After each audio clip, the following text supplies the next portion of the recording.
रात के लगभग 11 बजे का समय था। दो दोस्त रोहन और मुकेश अपने दोस्त मोहित के घर जा रहे थे। रोहन और मुकेश आज पूरे 2 साल के बाद अपने दोस्त मोहित से मिलने जा रहे थे। तभी रोहन मुकेश से बोलता है, यार अपने शहर में तो कुछ भी नहीं बदला। फिर मुकेश ने कहा, हाँ यार तूने सही कहा। यही सब बात करते दोनों चले जा रहे थे। हर तरफ सन्नाटा ही सन्नाटा था। तभी मुकेश ने कहा, यार रोहन रात हो गई है, मैं तो कहता हूँ वो कब्रिस्तान वाली रोड से मत चलो यार। फिर रोहन ने कहा, क्यों भाई तुझे डर लगता है? अरे डर मत, मैं हूं ना तेरे साथ। फिर रोहन की बात सुनकर मुकेश बोलता है, ना यार डर की बात नहीं है। तुझे तो पता है ना कि वो कब्रिस्तान वाला रास्ता कितना बुरा है, क्योंकि आए दिन वहाँ कोई ना कोई एक्सीडेंट होता ही रहता है। रोहन एक निडर लड़का था, इसलिए मुकेश की बात सुनकर रोहन बोलता है, अरे भाई तू कैसी बात कर रहा है? मैं तो उसी रास्ते से ही जाऊंगा, उस रास्ते से टाइम कम लगेगा।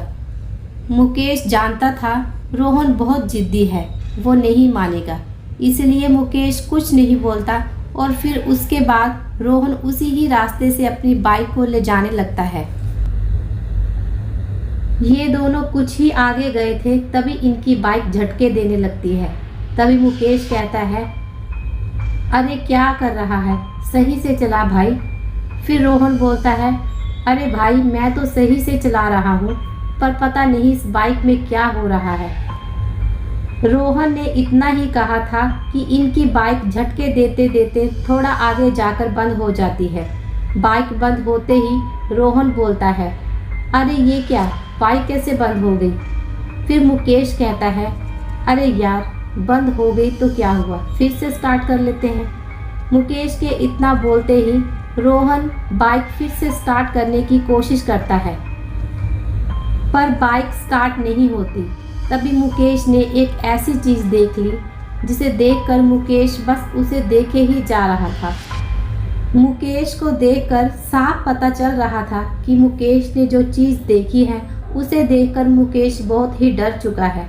तभी रोहन की नज़र मुकेश पर पड़ी तो उसे ऐसे डरे हुए देखकर रोहन बोलता है, अरे अब तुझे क्या हो गया?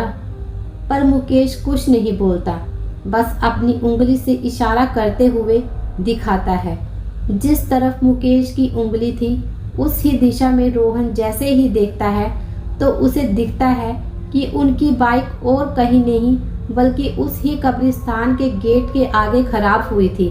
पर रोहन एक निडर लड़का था, इसलिए वो मुकेश से बोलता है, अरे भाई तो डर क्यों रहा है? बाइक इतने समय से घर में ही खड़ी थी, इसीलिए बाइक बंद हो गई। और यार तू अब बाइक से नीचे उतर, पहले कोई मैकेनिक देखते हैं। रोहन ने इतना ही कहा था। तभी मुकेश बोलता है, यार वो देख मैकेनिक की दुकान।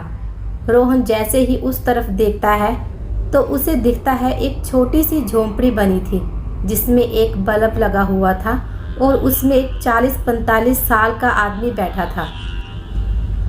फिर उसके बाद वो दोनों अपनी बाइक उस मैकेनिक के पास ले जाते हैं और रोहन बोलता है, अरे काका देखना तो हमारी बाइक अचानक से बंद हो गई है, देखना तो इसमें क्या हो गया है। रोहन की बात सुनकर वो मैकेनिक उनकी तरफ देखता है और बोलता है, अच्छा बेटा तुम कुछ देर यहीं बैठो, मैं अभी देखता हूँ इसमें क्या हुआ है। इतना बोलकर वो आदमी बाइक ठीक करने लगता है और रोहन और मुकेश अभी वहाँ बैठे ही थे। तभी रोहन बोलता है, यार तू यहीं बैठ, मैं थोड़ा फ्रेश होकर आता हूँ। इतना बोलकर रोहन थोड़ा आगे जाकर फ्रेश होने लगता है और जैसे ही रोहन फ्रेश होकर पीछे मुड़ता है वो देखता है कि उसके पीछे एक आदमी खड़ा था और वो उसे ही देखे जा रहा था। रोहन को ये देखकर बड़ा ही अजीब लगता है, पर तभी वो आदमी उससे बोलता है, वो जो लड़का जो वहाँ बैठा है वो तुम्हारा दोस्त है ना? फिर रोहन जवाब देते हुए कहता है, हाँ हाँ वो मेरा दोस्त है।